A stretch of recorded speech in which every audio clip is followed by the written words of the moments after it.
Lou Thesz faithfully defended his world heavyweight championship. Rogers strut. Kowalski's got him right where he wants him.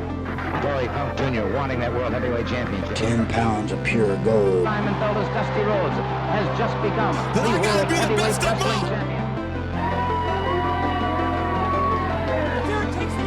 Presenting the greatest organization in wrestling history. We always deliver on our promises at the National Wrestling Alliance. Yeah, but pretty hard, and look at what are you going to work now? Oh! Hey everybody, it's Durger time, and thank you for joining me once again for another episode of NWA The Dynasty. We are back. It's time for wrestling. Woodstock. And, you know, I don't want to say we had a good show, because it wasn't. It was really a bad show compared to what's happened. Well, I guess it's in line. We've had worse shows, even within the last month, but, man, it looked so hairy here. Look at that. 29, a 33, a 37, a 26. It was getting so hairy. We kind of pulled it out by the end to you know, steal a victory here of what could have been a real lame show. But man, we were getting some pretty wild, bad numbers early on. But we did set up a good go-home show, and I think we have an interesting pay-per-view ahead of us. So, you know, obviously we have a main event with Cody Rhodes versus our champion Yamato. We have the whole masked man thing happening, which kind of has turned into a bit of a homage to the Devil storyline in AEW, but I feel like we actually started this slightly before. Well, that's the series slightly before, but maybe parallel, but it wasn't really intended to be that way. There's a specific thing that I intended to pivot and use this for, with a different storyline that we kind of merged into this, so it works out, but it's kind of funny parallel how that kind of happened. Obviously, we have Allysin Kay versus Jade Cargill. We have this cool Stars of the Future match, with the four-way earlier having determined that the final four would go in, and they have timed entrances. So that person gets a chance to essentially challenge for the world title. So it's a young star that gets a big opportunity. We have Brian Keith debut, looking to collect trophies, kind of targeting heads of legends, even though obviously he was just targeting Lance Anoa'i in an opening match. This match did really poorly too, which was kind of a bummer. We have South Pacific Savages versus Von Erichs, which I think is going to stink. And obviously we have this kind of, I think it was like a cage match between Remy and Juice that we were building up here. I believe was the stip that we were going to build to, as well as a whole bunch of other little things happening. So I think it's going to be a good show. I think we're going to have morale issues. I think we're going to have to let some people go at some point. I think, you know, we had talked about this previously, but I think there's a few people that are, it's time to drop at some point. And then Vincent, actually, we need to fix this real quick, because he is he's a manager without a management, as well as a wrestler, but actually he is managing Aaron Stevens right now. So let's go ahead and drop him in there. Whoops. I swear there's a way to do this easily. There we are. So your manager right now is, in fact, so we'll drop your buddy Vincent in there. And yeah, so that should be interesting. Other than that, we don't really have any big signings on our way for Woodstock. We're kind of staying the course. I don't think we have anything in the pipeline other than renegotiating contracts with Tim Storm. So that's just it. We're going to get to the show. Hopefully we're going to try to put on the best we can. Finances, again, looking not great. I don't think we're going to get positive this month either. And that's going to be a problem for us because we only have so much time for money. But we will worry about that later. Let's go ahead and let's get to the show.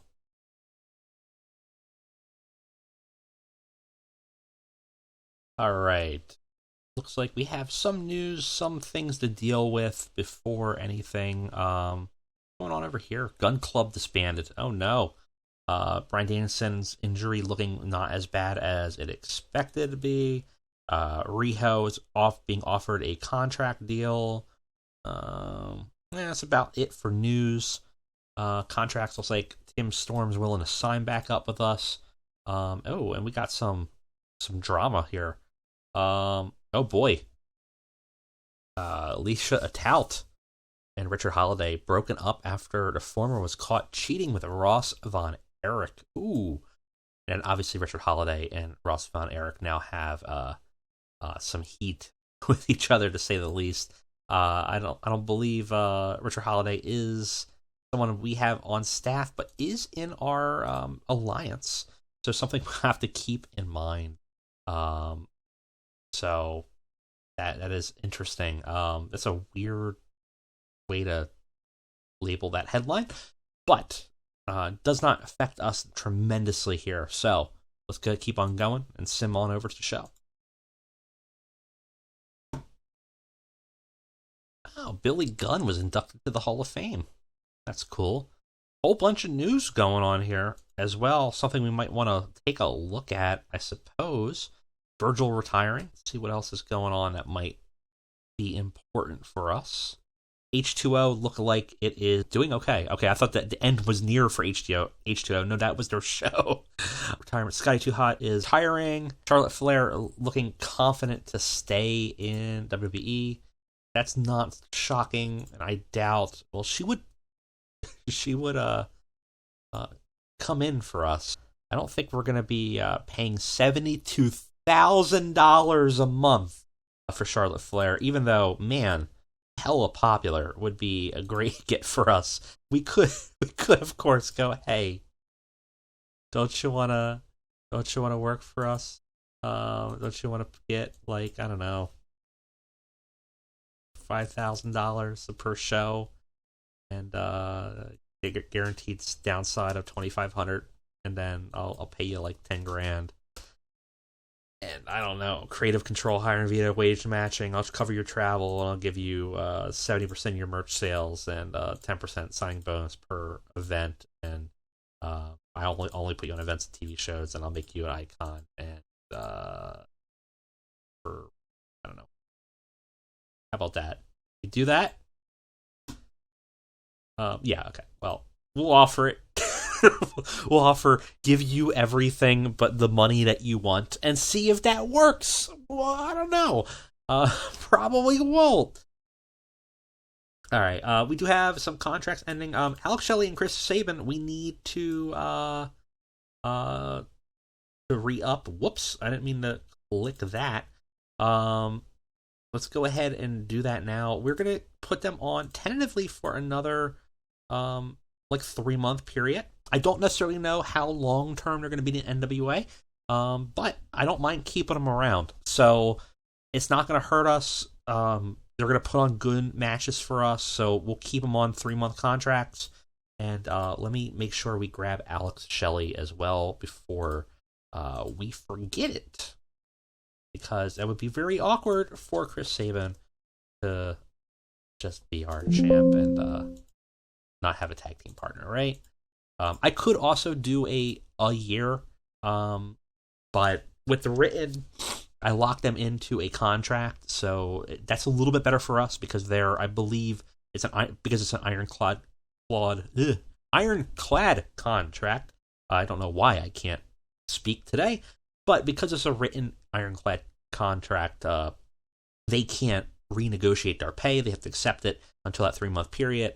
That gives us a little bit more stability. They can still walk out, basically. They're not exclusive or anything like that. They can do other shows. But doing an ongoing, they'll be on the roster forever until we bop them off, and they can at any time ask for a pay raise. And this way, we just give short-term contracts. It'd probably be smarter to do like a 9-month to a year. But for now, I'm fine with that. See, he already wants the 8-10. He wants to be $10 more than his tag team partner. That's fine. We have this contract negotiations now going. Warhorse is gone from NWA. That's fine. Alley Cat left there. JD Drake has 1 month left. We're going to let him expire. He was really only here for a show. Same situation with Metalik and crew. Cody Rhodes was loaned out. We'll have to take a look at that. So let's look at what the hell is going on. I'm going to be really mad. I'm not going to lie to you. I'm going to be really mad if after swerving this, if he went to Dragon Gate and then they gave him the title back the day before our big show. That's all I'm saying. So I want to see what the show was. We'll look at the Alliance title. Okay.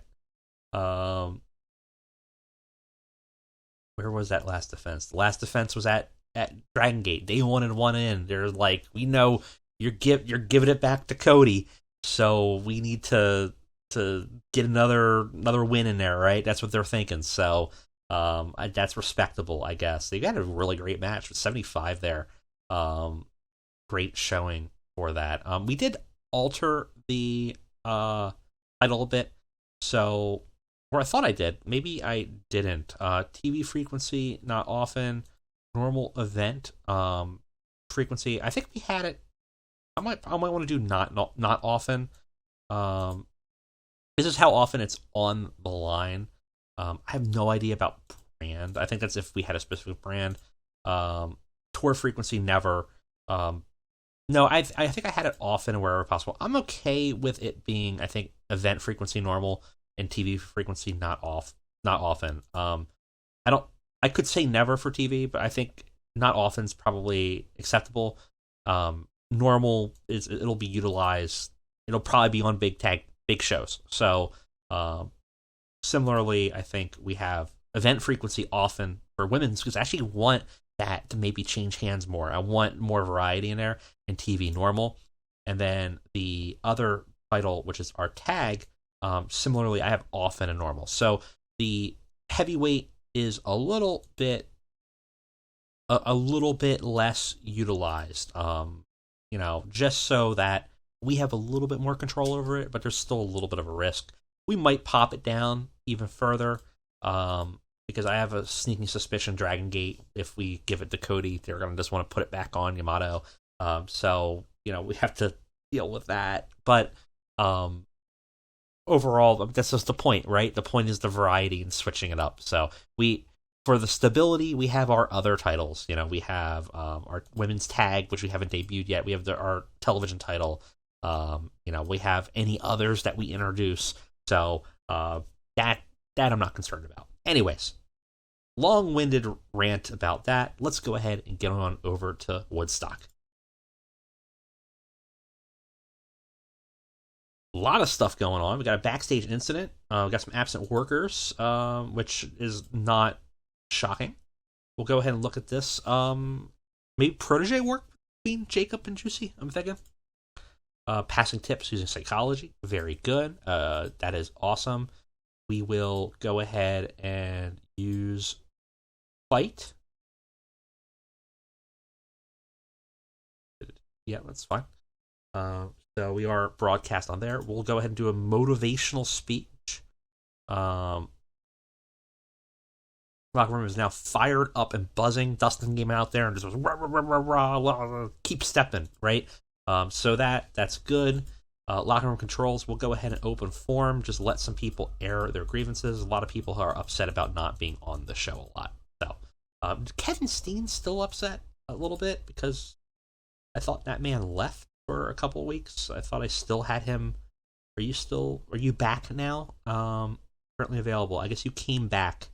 Also, the mysterious masked man was loaned to MLW. That's funny. That's not related to us. That was you. That was the different Mysterious Masked Man. I forgot we've done this gimmick twice now. Not the same Mysterious Masked Man. I thought that'd be really funny if the Mysterious Masked Man was loaned. But yeah, who knows? Spoilers. It's Adam Cole. Anyways, no, it's not. We should run it in tri-state, I think, in Woodstock. So let's go up to, I think it's in New York. Look that up. Real Woodstock was in New York, I believe, or it might have been New Jersey. Might have been one of those. I thought it was in New York. I was in the middle of nowhere in New York. Bethel, New York, apparently. Google, what's the closest city to Bethel, New York?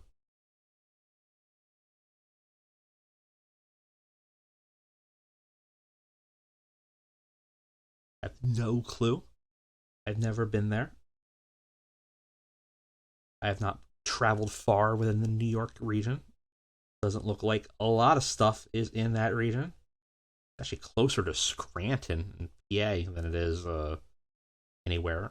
Maybe Albany might be the closest technically in terms of major cities. So maybe we'll look.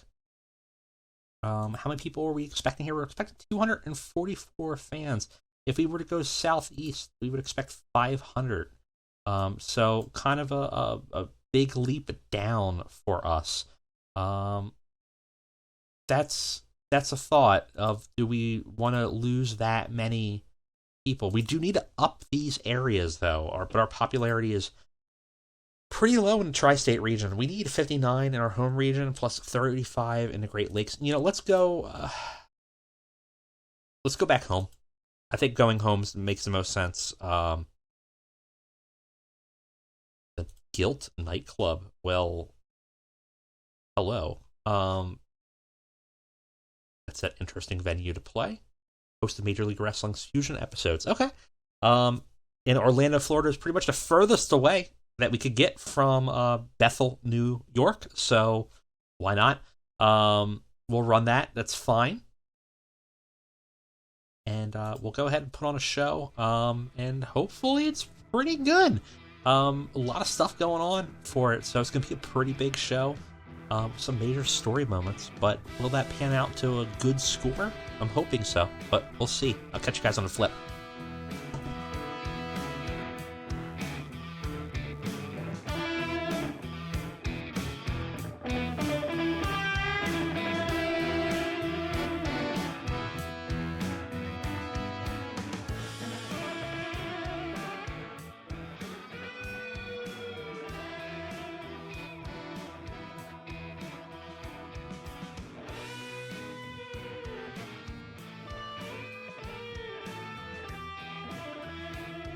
Alright everybody, we got no pre-show matches because this show's long enough.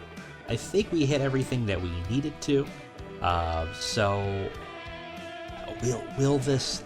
I'm worried that this show might just burn out the crowd. I tried to manage it as best as I could, but there's a lot going on in this show. So with that said, let's go ahead and let's start the show.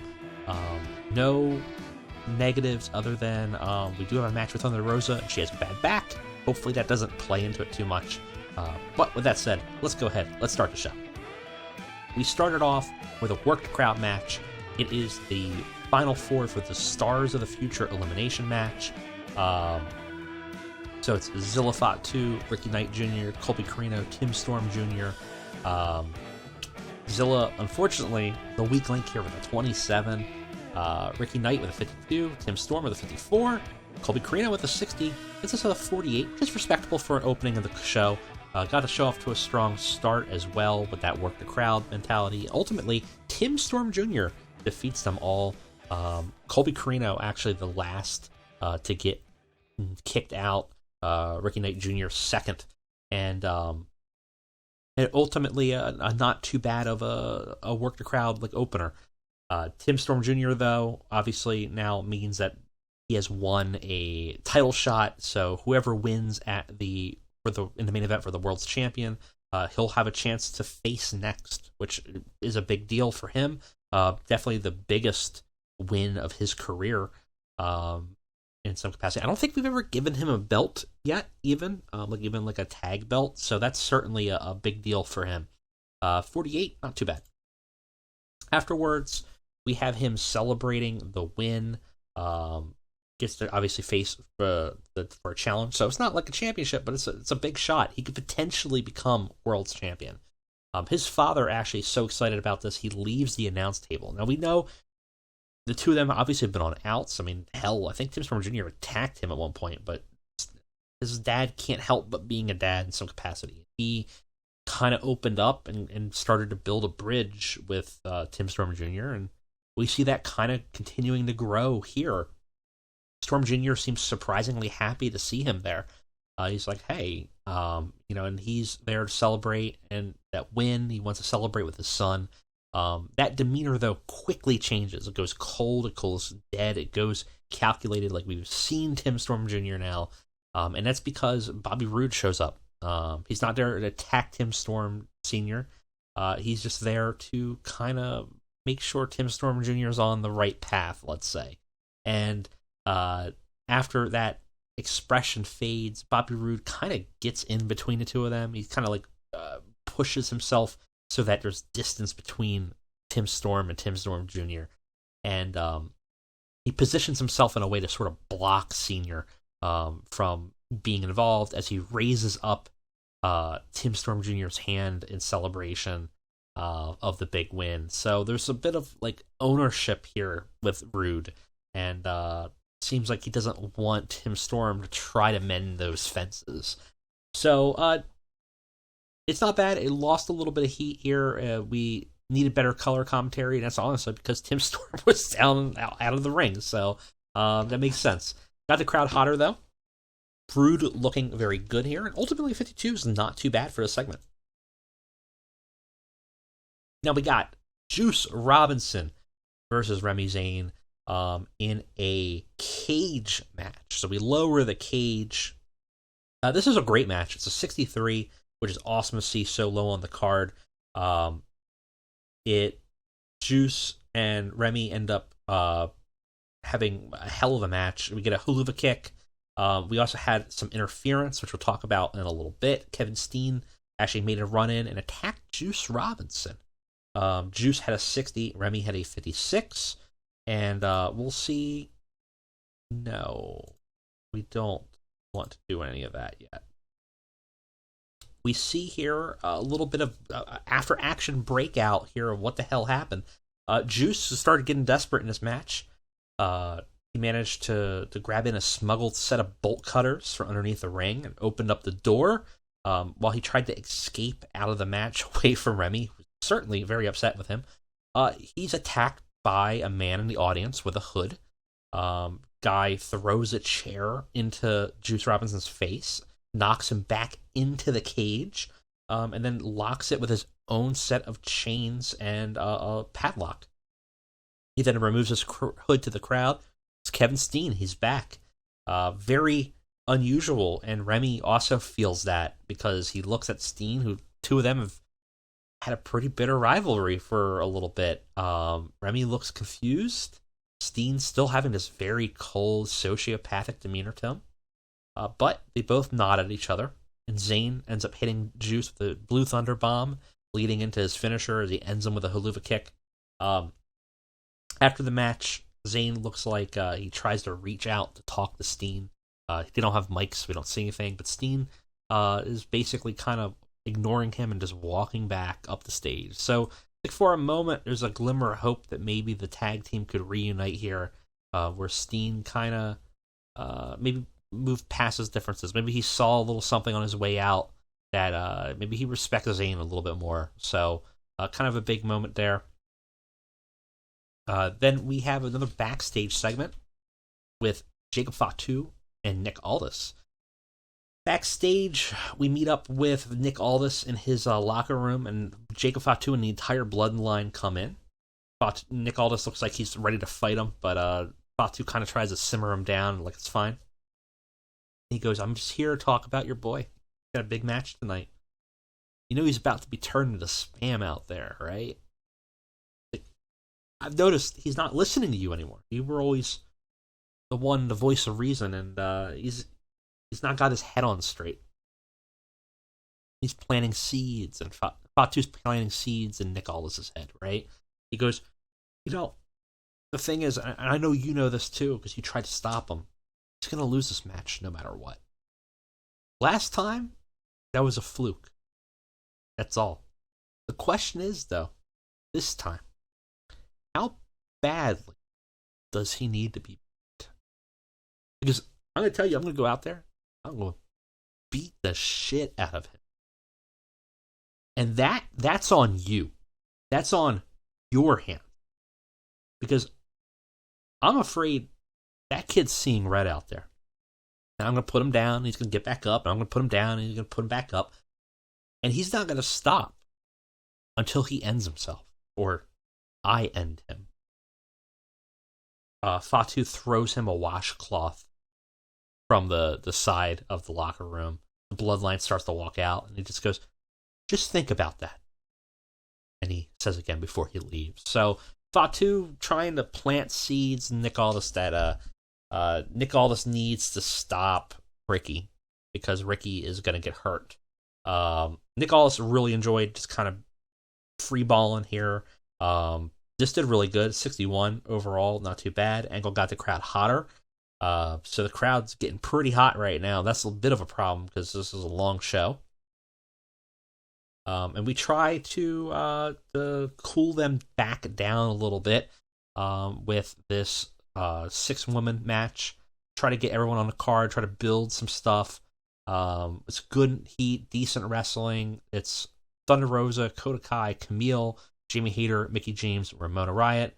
Sort of just faces versus heels, get people on the show. And Thunder Rosa, who's kind of being built back up here, gets a pin on Mickie James because of reverse DDT. Camille here is the weak link of the bunch with a 34. And Thunder Rosa is still working through that injury, but not doing too bad with a 51. Certainly weaker than a lot of people on here, but not too shabby. Got the crowd down a little bit. It's 47. It's not too bad. But we're trying to manage that sort of that control of the crowd here because there's a lot of stuff going on in this show. We got our tag team match with Motor City Machine Guns versus Outlaw Inc. This is a pretty good match. It's great wrestling, had good heat. Motor City Machine Guns are able to defeat Outlaw Inc. in 22 minutes. Alex Shelley submitted Homicide with a Border City stretch. Makes defense number 2 of the World Tag Team titles. Alex Shelley obviously above everybody else here with an 81. Homicide with a 42. Eddie with a 55. Chris Sabin with a 68. Yeah, so big loss here for Eddie. And that's going to really, I think, start to affect him.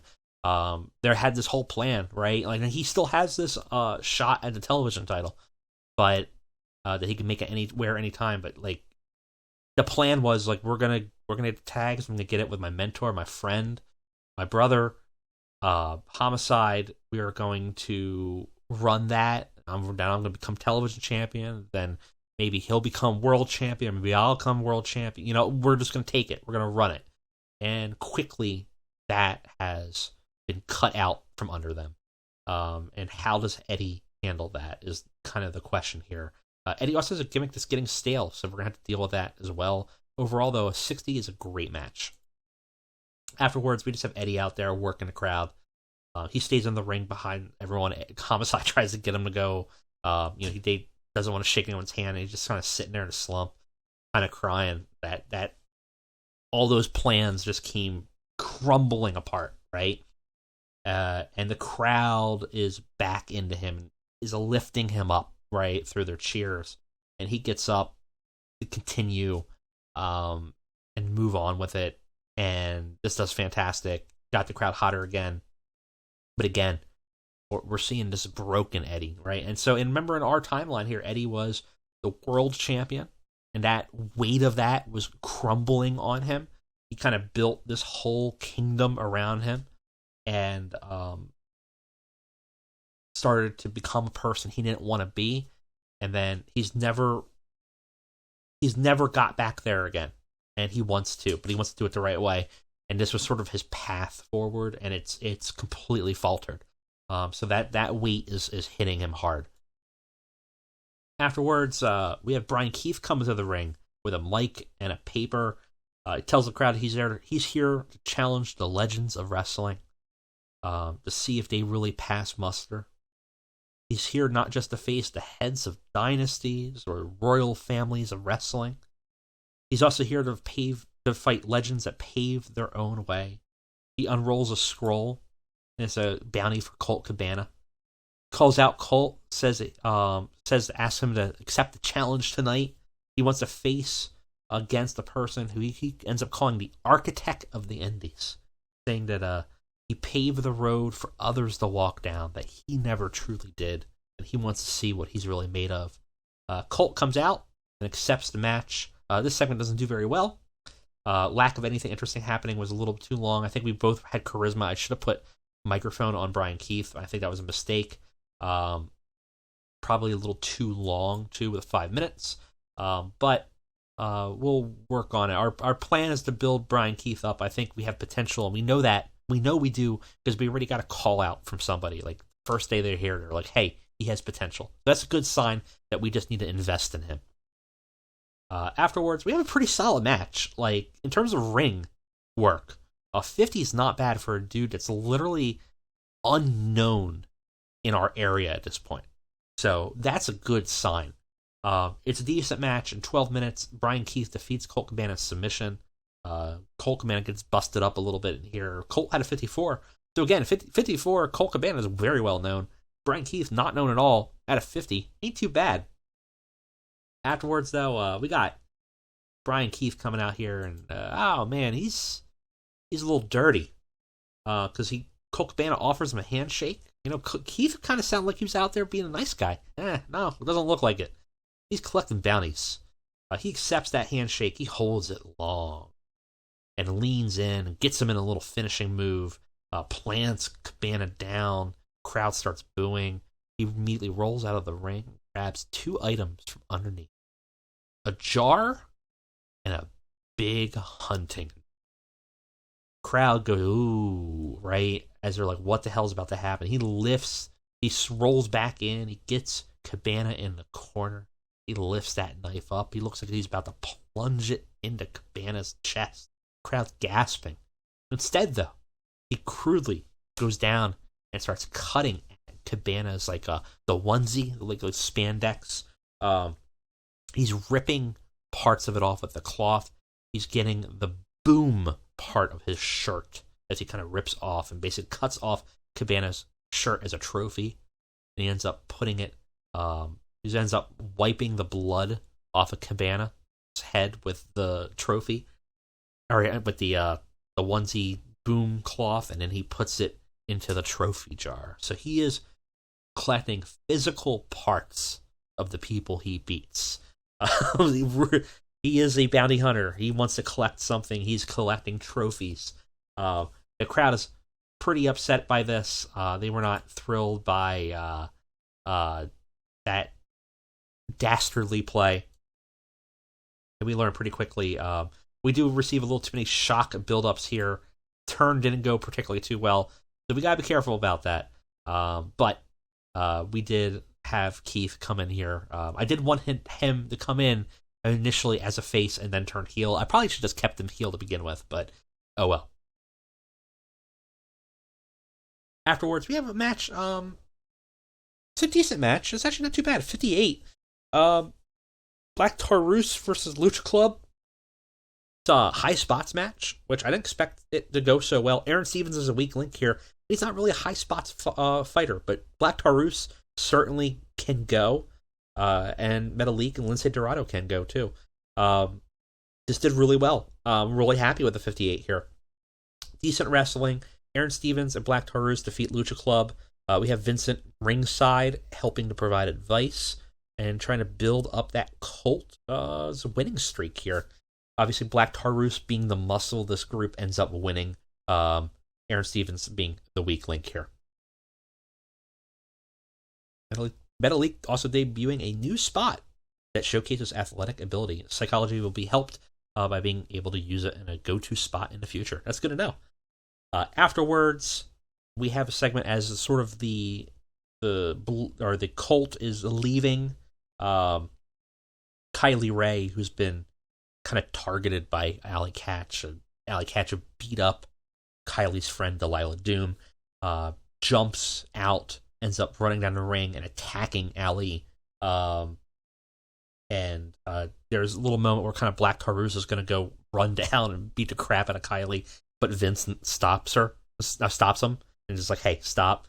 And the two of them are brawling, and Kylie actually gets the better of it, and leaves Allie kind of busted, having lip busted, and a little bit of feuds. We're kind of building up this heat here between Allie and Kylie as we kind of continue to build up this story for them.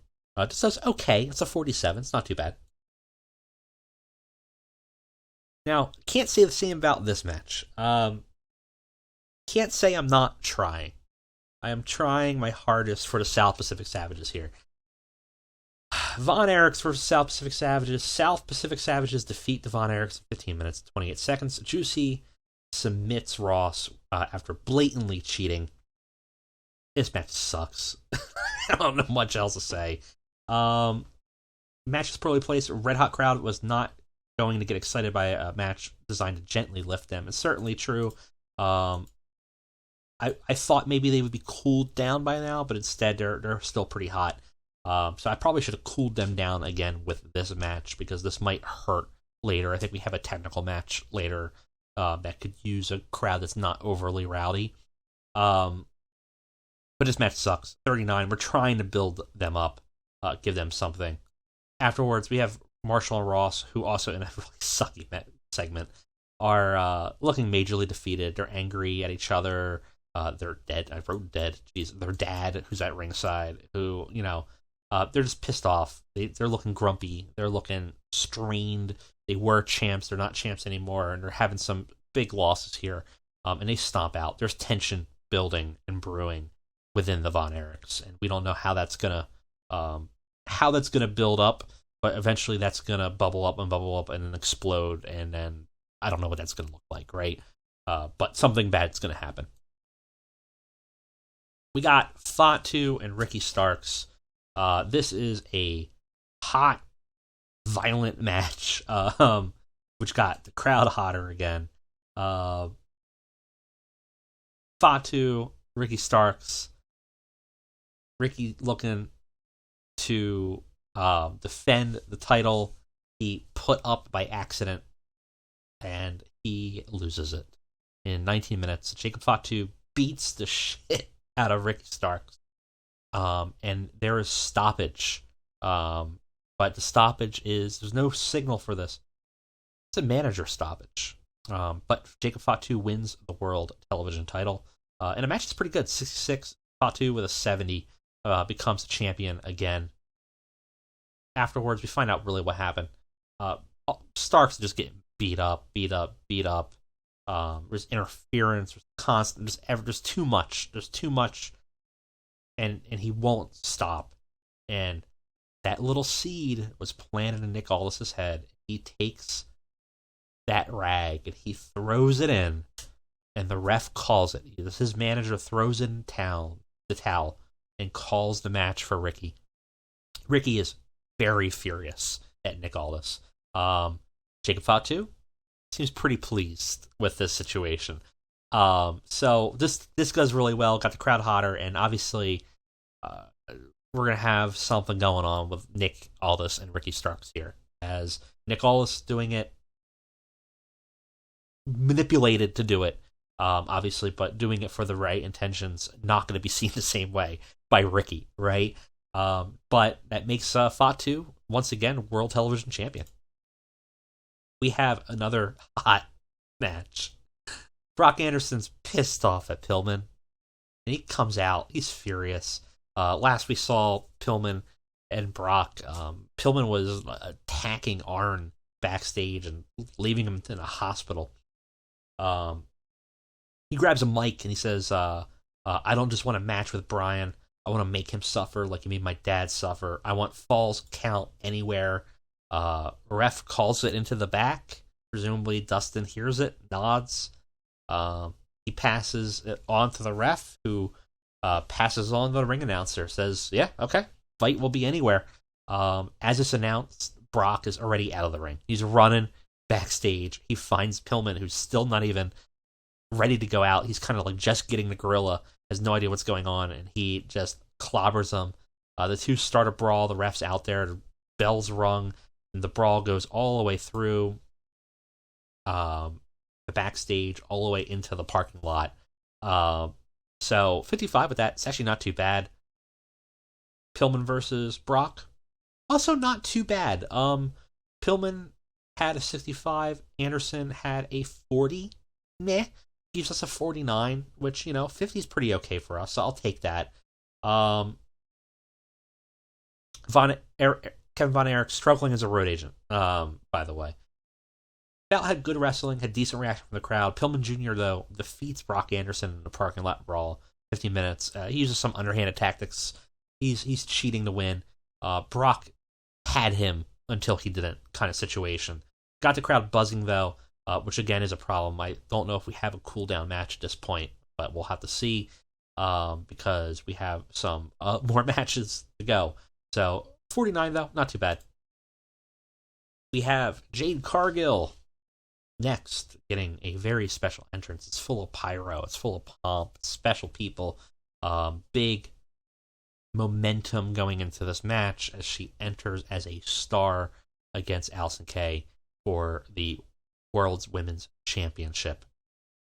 Allysin Kay versus Jade Cargill is a pretty good match, a 53.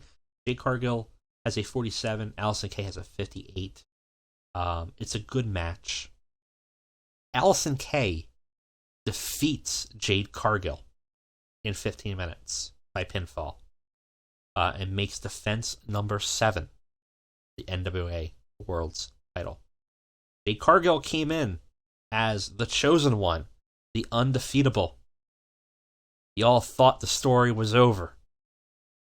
Allysin Kay's story continues as our undefeated, dominant women's champion.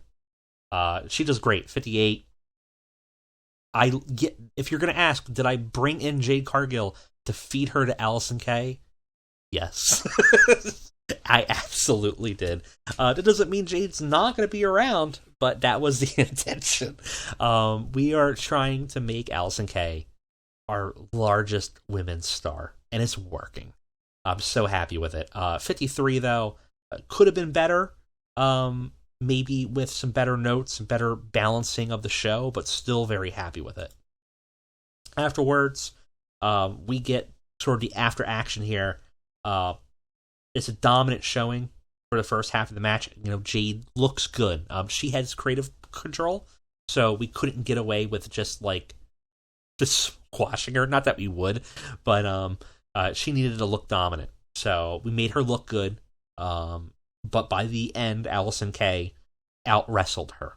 And that is how it went. So Jade is left in disbelief. Her mouth is ajar. Her eyes are 1,000-mile stare. She didn't expect this. She came from a world where she was absolutely dominant until she lost in, less than stellar ways. And then she went away, and then she came back and lost another match. But, she was away for a while.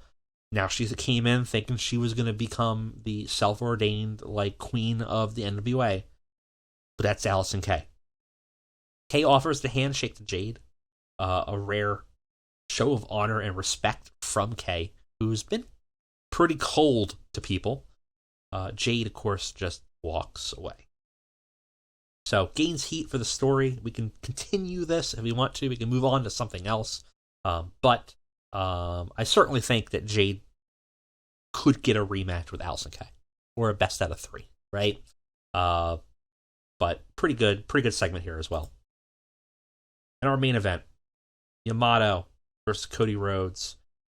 Match probably could have been better, but ultimately had some problems with balance here.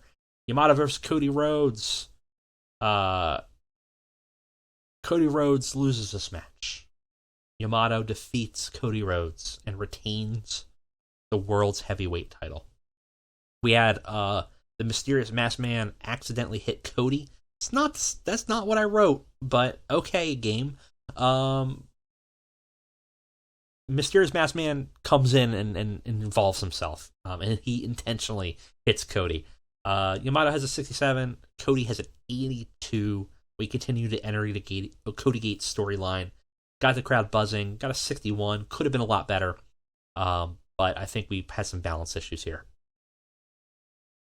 Afterwards, we have Cody looking strong in this match because he also has creative control. He didn't necessarily want to lose this match. I managed to get that to happen.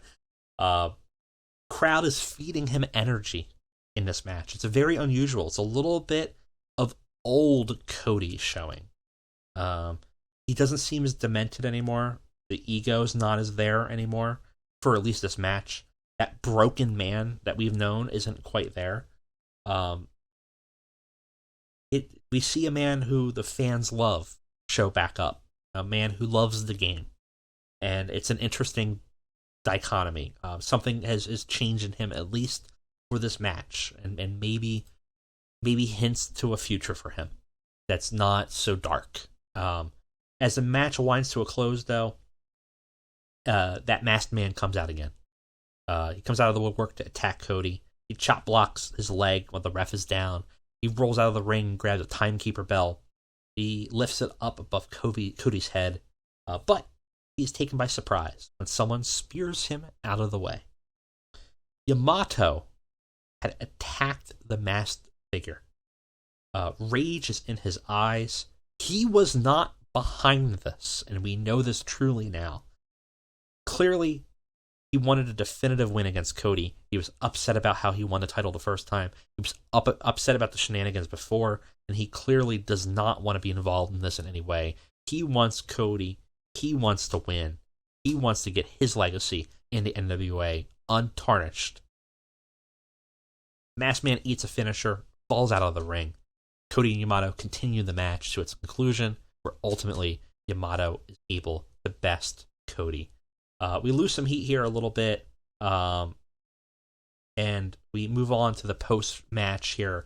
Cody is looking to unmask the figure, pull the mask off of this mysterious individual.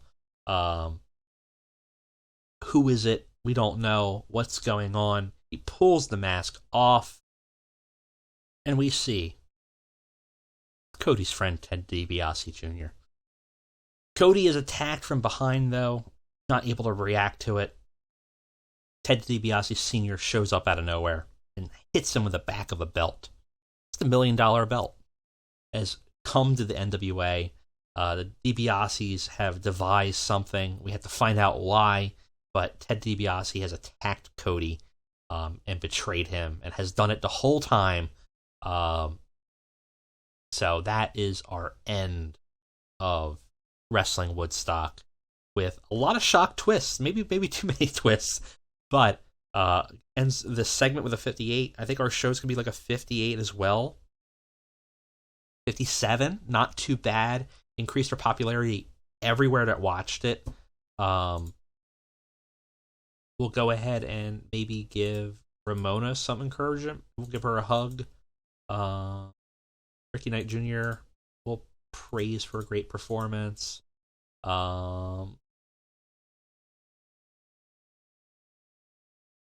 Maybe Juicy compliment a good performance. Give some random people some boosts.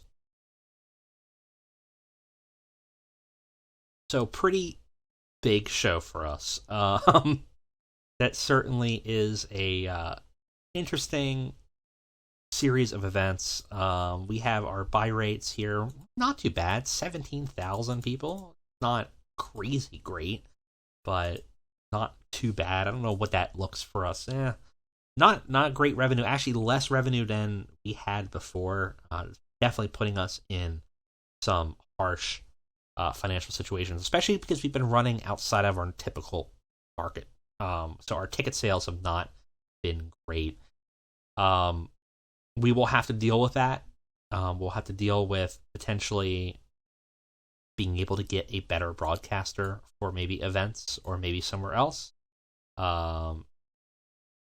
can view all those that will negotiate with us. And right now we are on fight for TV shows and events. I think for events, we're not going to get much better in a fight at the moment. But certainly we should be looking at potentially some of these other